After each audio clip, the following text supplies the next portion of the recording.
할렐루야, 반갑습니다. 자연교회 성도 여러분, 평안하셨습니까? 이제 새해가 시작되었습니다. 어떻게 잘 출발하고 계실지 모르겠네요. 저희가 이제 방학 기간을 이용해서 구약 예언서 연구 온라인으로 이제 강의를 진행하게 되었습니다. 지난주에 첫 시간을 진행을 했고요. 오늘은 두 번째 시간입니다. 특별히 제가 맡은 시간은 남유다의 선지자, 분열왕국 때 지난 시간에는 아마 북이스라엘을 살펴봤을 텐데요.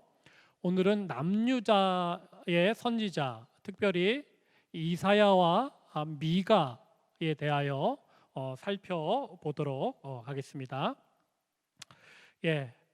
보시면은 그 당시에 북이스라엘과 남유다에 동시대에 활동하던 예언자들이 있었습니다.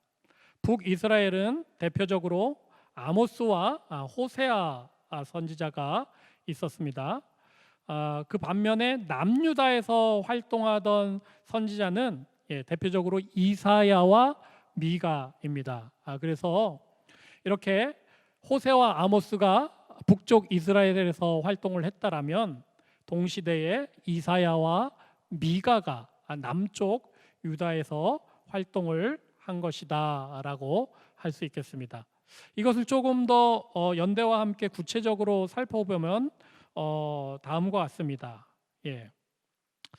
BC 7, 8세기 정도의 역사를 가지고 있습니다.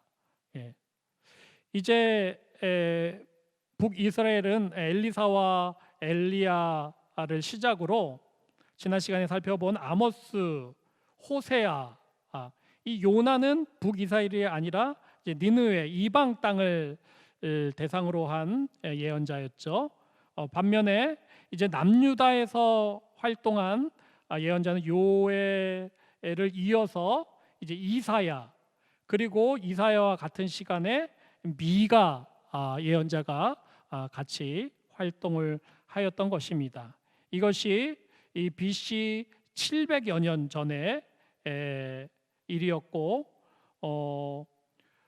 미가와 이사야는 북이스라엘이 멸망한 것을 경험하고 또한 보았던 그러한 예언자이기도 합니다. 이때에 유다와 이스라엘이 분열 왕국으로 존재하고 있을 때에 그 대표적인 이방은 바로 아수르입니다. 아수르, 아스티리아라고 할 수 있습니다. 그래서 이 아수르의 때에 이방을 향한 하나님의 뜻이 무엇인지, 그들을 대적해야 될지, 또한 그들을 따라야 할지, 그러한 예언이 선포되었고 있는 것입니다. 특별히 이제부터 살펴보게 될 이사야가 위치하고 있는 때는 요 때입니다. 그래서 요담부터 시작을 해서 아하스, 그리고 히스기야 왕 때에 쭉 활동을 하였고, 이제 마지막 왕인 므낫세까지 이사야가 활동을 하게 됩니다. 본격적으로 이사야를 한번 살펴보도록 하겠습니다. 이사야서를 크게 그 내용을 구분하면 다음과 같습니다. 이렇게 세 부분으로 구분을 할 수 있습니다. 이 세 부분으로 구분을 할 수 있는 것은 이 세 부분이 아주 내용이 서로 각각 다르기 때문입니다. 그리고 가지고 있는 신학이나 사상도, 또 전하고 있는 메시지도, 또 그 시대의 역사적인 상황도 각각 다르다라고 할 수 있습니다. 이것 때문에 신학자들은 그 저자에 있어서, 이사야서의 저자에 있어서 여러 가지 의견을 달리 하고 있습니다. 과연 이 이사야를 누가 썼느냐? 이 이사야가 이렇게 세 부분으로 확연히 그 내용들이 갈리는데 과연 한 저자가 쓴 것이냐라는 의문을 가지고 여러 가지 학설들을 제기하게 됩니다.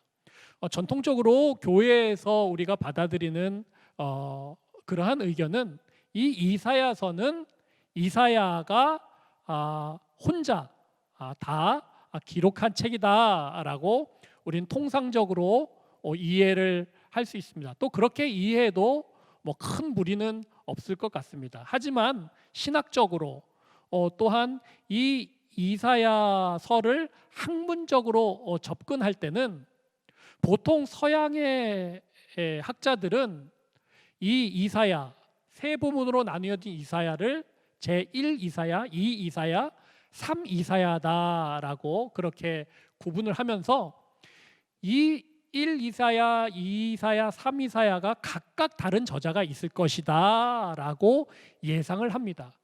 그리고 더 나아가서 이 세 개의 이사야서가 독립적으로 따로 존재하기도 했을 것이다라는 조금은 급진적인 학설을 제기하는 사람도 있을 것입니다.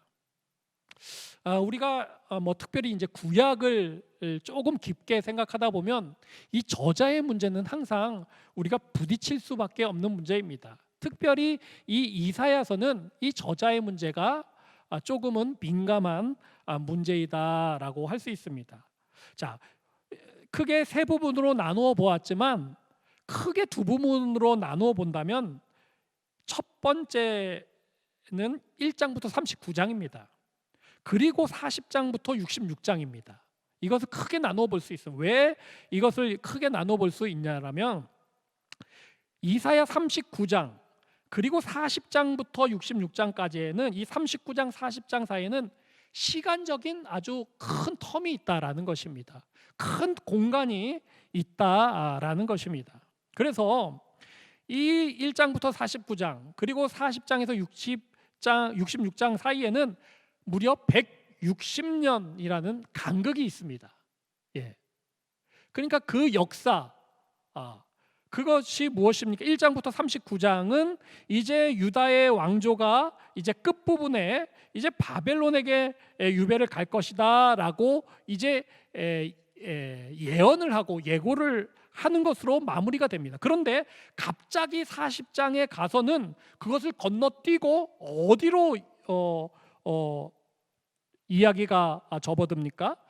바로 바벨론 포로살이로 이야기가 접어든다라고 할 수 있습니다. 물론 이것을 이사야가 그때 바벨론 포로 때를 이제 예측을 하고 그때를 뛰어넘어서 그 시간에 다다라서 함께 하나님의 말씀을 예언을 한 것이다라고 생각할 수도 있습니다. 그래서 이사야가 모든 이사야 1장부터 66장을 다 기록하였다라고 생각할 수도 있을 것입니다.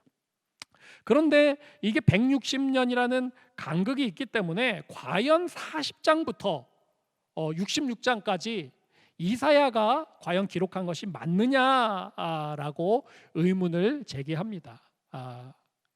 그래서 이것이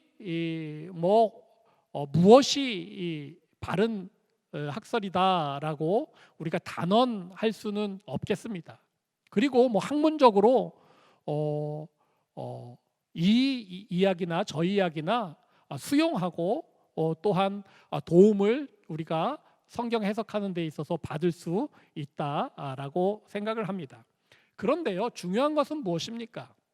중요한 것은 이 이사야서가 이사야가 다 썼건 아니면 그 후반부는 이사야의 정신을 반영한 제2의 이사야, 제3의 이사야가 바벨론 그 시대에 썼던 간에 그것은 크게 우리의 신앙생활에 있어서 중요하지 않다라는 것입니다. 왜입니까? 그것은 바로 우리가 근본적으로 성경을 대할 때 고백하는 믿음이 이것이기 때문입니다. 성경은 무엇입니까? 그 시대의 저자가 물론 기록을 하였지만 또 그 시대의 저자가 가지고 있는 사상이나 그런 특유한 캐릭터에 의해서 그것이 기록되었지만 그 너머에, 그 이면에 그 저자를 통하여 기록해 하신 분은 누구입니까? 바로 성령 하나님이다라는 것입니다. 그래서 모든 성경은 하나님의 감동으로 된 것이다라는 것을 우리가 고백한다라면 뭐 조금 진보적인 이 학설의 이야기건 아니건 그렇지 않고 좀 전통적인 이야기건 간에 그런 이야기가 있구나라는 것을 우리가 이해하면서 우리가 신앙적으로 흔들리지 아니하고 이 이사야서를 하나님의 감동으로 된 하나님의 말씀으로 받아들이면 되는 것입니다. 다른 여러 가지 성경의 저자 문제나 해석 문제에 있어서도 그러한 접근으로 여러분들이 이해하시면 될 것 같습니다. 이제 이사야서의 내용을 한번 살펴보도록 하겠습니다. 아까 말씀드린 1장부터 39장 전반부의 이사야서는 바로 어떠한 내용입니까? 심판이 주를 이룹니다. 심판에 대한 왜 심판이 있는지, 왜 하나님이 노하시는지, 그것이 무엇인지, 그 죄가 무엇인지, 그것으로 인하여 어떤 결과가 이제 발생하는지, 이러한 조금은 어두운 면을 다룬다라면 이제 40장부터 66장은 그 너머에 조금 분위기를 바꾸어서 이제 죄악된 이스라엘이지만 그 이스라엘을 그냥 가만히 두지 아니하고 버려두지 아니하고 이제 새롭게 회복하실 것이다라는 희망적인 메시지로 전환되어진다라는 것입니다. 그래서 성도들을 위로하고 심판이 아니라 평화로 이제 포로 생활을 예언한 것에서 그치지 아니하고 그 포로 이후에 벌어질 일들을 바라보게 됩니다. 그래서 여러 중동의 이방들과 이스라엘의 그런 심판 너머에 이제 그 심판 너머에 이것을 회복하시기 위하여 메시아가 올 것이다 라는 것들을 예언을 하게 됩니다. 그래서 흩어진 유대인들이 다시 모여서 새 하늘과 새 땅을 이루게 될 것이다 라는 그러한 어떻게 보면은 아주 폭넓고 광대한 그런 메시지가 1장부터 66장까지 계속적으로 이루어진다라고 할 수 있겠습니다. 자, 이 이사야를 조금 다른 프레임으로 바라본다라면 어떻게 바라볼 수 있겠습니까? 이 7중 구조로 바라볼 수도 있습니다. 7중 구조. 그러니까 앞에서 말한 이사야의 전반부 그리고 이사야의 후반부를 우리가 비교했죠. 그 중간에 있는 또 여러 가지 역사적인 그런 맥락, 그것들이 어떻게 이어지고 있는지 7중 구조로 살펴볼 수 있는데요. 그것이 무엇입니까? 처음에 3중 구조는 무엇입니까? 아까 말한 유다의 심판을 예언을 하죠. 그리고 이방의 심판을 예언하죠. 그리고 심판과 축복의 예언을 합니다. 그리고 이제 후반부에서는 심판을 예언했다라면 그것과 대칭을 이루는 구원에 대한 예언을 합니다. 그리고 이방 심판을 예언했다라면 그 이방과 온 세상의 구원자에 관한 메시아에 관한 예언을 하게 되죠. 그리고 심판에 대한 예언을 했다라면 그 이스라엘이 이제 그 심판 이후에 미래에 있어질 일들을 예언을 한다라는 것입니다. 그래서 이렇게 운문으로 되어진 이 3중 구조 전반부 후반부 사이에 무엇이 있습니까? 산문체로 역사적인 기록이 있다라는 것입니다. 그것이 무엇입니까? 그것이 바로 이스라엘의 히스기야 왕에 대한 역사, 히스기야 왕에 대한 이야기가 바로 그 중간에 중앙의 자리를 잡고 있습니다. 그래서 중앙에 히스기야가 있고 그 전반부와 그 후반부를 우리가 나누어 볼 수 있다라는 것입니다. 그래서 이사야서에서는 이 히스기야가 갖는 이 상징성, 히스기야의 역사가 갖는 그런 의미가 중요하다라고 할 수 있습니다. 왜입니까? 그 전반부와 후반부가 확연히 달라지게 됩니다. 이것을 다리처럼 이어주는 게 바로 히스기야입니다. 그래서 멸망과 심판의 다리가 되어서 희망과 구원과 회복으로 이어지게 된다라는 이 이사야의 구조에서 히스기야가 그 다리가 되는 것이죠. 그렇다면 히스기야의 역사에 집중해야 됩니다. 어떻게 히스기야가 심판에서 회복으로 나아갔는지. 여러분, 히스기야의 이야기를 한번 이사야서에서 천천히 읽어보시면서 그가 어떻게 하나님 앞에 심판에서 회복으로 나아갔는지를 여러분 한번 묵상을 해보시면 좋을 것 같습니다. 히스기야는 누구였습니까? 종교 개혁을 한 사람이죠. 예. 그 이전에 왕이 누구입니까? 아하스. 예. 아하스는 아주 악독한 왕이고 이방신을 섬기던 그러한 추한 왕이었습니다. 그런데 그것을 다 정리하고 그것을 다 부셔버리고 새롭게 신앙을 회복한 종교개혁의 왕이었습니다. 그리고 이사야는 무엇이었습니까? 예, 기도의 왕이었습니다. 기도의 왕. 예.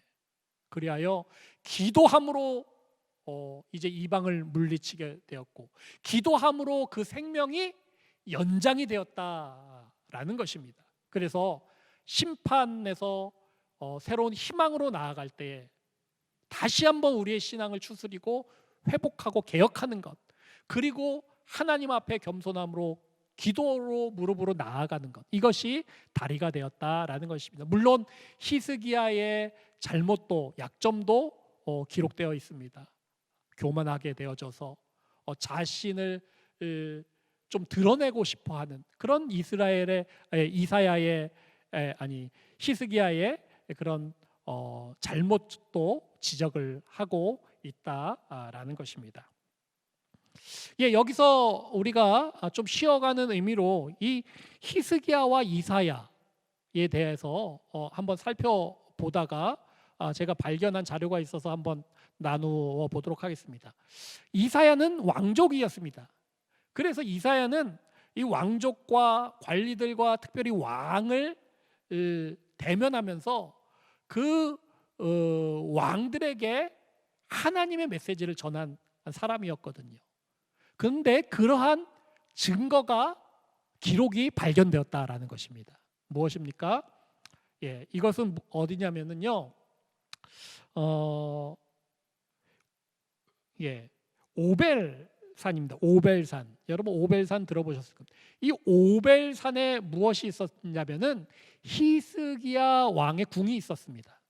예, 히스기야 왕의 궁. 이게 벌써 한 2700년 전의 일인데요. 이 히스기야 왕 궁터에서 발견이 된 유물이 있었는데 그것이 무엇이냐면은 바로 인장입니다. 인장은 무엇입니까? 편지를 쓸 때에 거기에 임봉을 하기 위해서 왕의 인장을 거기에 붙입니다. 예. 그래서 아무나 뜯어보지 못하게. 그리고 이게 누구의 편지인지 알 수 있게. 그래서 이 궁터에서 누구의 인장이 나왔냐면 바로 히스기야의 인장이 나왔고 바로 이사야의 인장이 나왔다라는 것입니다. 자, 보십시오. 이게 누구의 인장일 것 같습니까? 이게 바로 히스기야의 인장입니다. 여기 보시면은 아마 고대 히브리어 같은데 여기 보시면 어떤 내용입니까?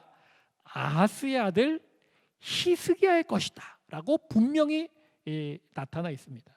그리고 여러 가지 날개나 문양들이 있고요. 요 아래에 있는 글씨는 무엇이냐면은 유다의 왕이다라는 것입니다. 이게 무엇입니까? 아주 분명하게 유다의 왕 히스기야의 것이다라는 것을 아주 분명하게 나타내고 있습니다. 여기 조금 흐려진 것은 인장을 불칠 때에 손으로 누른 자국이라고 합니다. 예, 참 신기하죠. 자, 그렇다면 이건 무엇이겠습니까? 예, 조금 파손이 되었는데 이것은 무엇입니까? 이사야의 것입니다. 이사야의 인장. 자, 이사야와 히스기야가 이렇게 서신으로 왕래하였던 것입니다. 그래서 이사야가 서신을 볼 때 자기의 인장을 거기에 임봉을 하고 하나님의 뜻을, 하나님의 메시지를 히스기야에게 전달했던 것입니다. 그것을 읽어보면서 아, 이것이 하나님의 뜻이구나라고 히스기야가 받아들이고 정말로 그 하나님의 뜻을 실천하였다라는 것입니다. 예언자라는 글씨까지 있습니다. 예. 이렇게 히스기야 시대에 이사야가 정말로 하나님의 말씀을 받고 히스기야에게 그 하나님의 말씀을 기록하고 전달해 줬던 그런 고고학적인 유물이 아직까지도 남아있고 발견되었다라는 점이 참 의미가 있는 것 같습니다. 자, 이제 넘어가서요. 자, 그렇다면 조금 이사야를 좀 크게 바라본다라면 이사야는 어떻게 바라볼 수 있겠습니까? 이사야는 작은 성경이다 라고 할 수 있습니다. 작은 성경이다. 왜 그럴까요? 자, 왜 그럴까요? 자, 보십시오. 이사야가 몇 장으로 되어 있습니까? 66장으로 되어 있죠. 자, 한번 비교해 보겠습니다. 성경도 66권입니다. 자, 그런데 신기하게도 전반부의 이사야 1장에서 39장 심판을 나타낸 이사야는 구약의 39권과 똑같습니다. 권수가. 그리고 후반부 구원을 말한 이사야는 신약의 27권하고 똑같습니다. 마찬가지로 내용도 마찬가지죠. 구약에 선포한 메시지, 신약에 선포한 메시지도 이 심판과 구원이라는 것이 똑같이 대칭으로 이루어져 있다라는 것입니다. 이사야 1장에는 무엇이 나타납니까? 그 시대에 정말로 악행과 그 어두운 죄를 지적하고 있습니다. 창세기도 마찬가지죠. 예. 이사야 34장에서 35장에는 이 메시아 왕국이 기록되어 있습니다. 구약의 마지막 부분하고 대칭을 이룹니다. 자, 넘어가서 이제 이사야 40장에서는 주의 길을 예비하라 라는 그런 메시지가 나옵니다. 똑같이 신약의 시작이죠. 세례 요한이 주의 길을 예비하라 라고 선포하였습니다. 후반부에는 무엇이 나타납니까? 메시아가, 고난받는 메시아가 나옵니다. 예, 그가 찔림은, 그가 상함은 똑같이 신약 시대에 고난을 받으시고 죽임을 당하게 되는 예수 그리스도를 예언을 한 것입니다. 그리고 65장 66장에서 무엇이 나옵니까? 요한계시록과 똑같은 새하늘과 새 땅이 나타나 있다는 것입니다. 그래서 이사야서는 뭐 다른 책들도 정말 귀하다고 할 수 있겠지만 정말 축소된 성경이다 라고 할 수 있겠습니다. 그래서 이러한 패러다임을 가지고 뭐 세 가지 그런 이사야서의 내용적인 구분, 두 가지 구분, 칠중 구조의 구분, 아니면 이런 신약과 구약을 대칭하는 구분, 이런 패러다임을 가지고 이 이사야서를 한번 곰곰이 더 읽어보시면은 더 귀한 은혜가 될 수 있을 것입니다. 자, 그렇다면 우리가 이사야에서 우리가 붙들어야 될 그런 하나님의 아주 굵은 메시지는 무엇일까라는 것입니다. 한번 살펴보도록 하겠습니다. 예, 히브리어가 나와 있죠. 예, 이것은 이사야 6장에 있는 히브리어 성경 말씀입니다. 자, 여기서 반복되는 이 단어가 있는데 이게 무엇이냐면은 이사야서에만 나오는 아주 독특한 하나님의 명칭입니다. 하나님에 대한 설명입니다. 그것은 무엇입니까? 바로 커도시, 카도시라고 하는 것입니다. 카도시가 무엇입니까? 바로 거룩하신 하나님, 거룩의 하나님을 이야기하고 있습니다. 이사야서 6장, 이사야서 초반에는 정말로 그 시대에 아주 팽배하였던 죄악상을 이야기하면서 이사야서 6장에 가서야 이사야의 소명 이야기가 나옵니다. 그래서 정말로 이제 이사야가 하나님의 부름을 받으면서 정말 구름 날개에 있는 날개에서 하나님의 음성을 들을 때에 어떻게 고백합니까? 이것이 이사야의 고백입니다. 거룩하다, 거룩하다, 거룩하다. 카도시, 카도시, 카도시 고백하는 것입니다. 만군의 여호와여, 그의 영광이 온 땅에 충만하도다 라고 고백하고 있습니다. 그는 하나님을 만나기 전에 무엇을 먼저 만났습니까? 죄를 먼저 만났습니다. 자기 입술의 부정함을 먼저 알게 됩니다. 그것을 직면하게 됩니다. 그럴 때에 정말 제단 숯불에 있는 하나님의 숯불이 그 입술에 갖다 대어서 그 입술을 정하게 하는 것을 볼 수가 있습니다. 이렇게 하나님은 이사야를 부르실 때에, 그를 통하여 말씀하실 때에 그의 정말로 부족하고 또한 죄의 입술을 정케하시고 그것을 하나님의 입술로 사용하신 것을 볼 수 있습니다. 바로 모세의 이야기와 대칭을 이룬다라고 할 수 있습니다. 떨기나무에서 정말로 불타는 하나님을 바라보고 내 신을 벗으라, 거룩하신 하나님이다라고 이야기했던 그 하나님이 똑같이 이사야서의 초반에 이사야를 부른 것이다라고 할 수 있겠습니다. 자, 이렇게 이사야서를 우리가 간단하게 살펴보았는데요. 자, 남유다에서는 이렇게 이사야와 또 한 선지자가 바로 미가입니다. 미가. 자, 이사야는 말씀드린 대로 왕족이었죠. 그래서 이스라엘의 상류층, 지도자들, 왕들을 대상으로 하나님의 말씀을 전했다라면, 이 미가는 이스라엘의 백성들, 평민들을 상대로 하나님 말씀을 전한 것이 바로 미가다라고 할 수 있습니다. 이 미가도 한번 간략하게 살펴보고 마치도록 하겠습니다. 자, 미가는 총 1장에서 7장으로 구성되어 있는데요. 보시면은 이렇게 쭉 이사야에서 각 장에 요약된 내용들이 나오고 있습니다.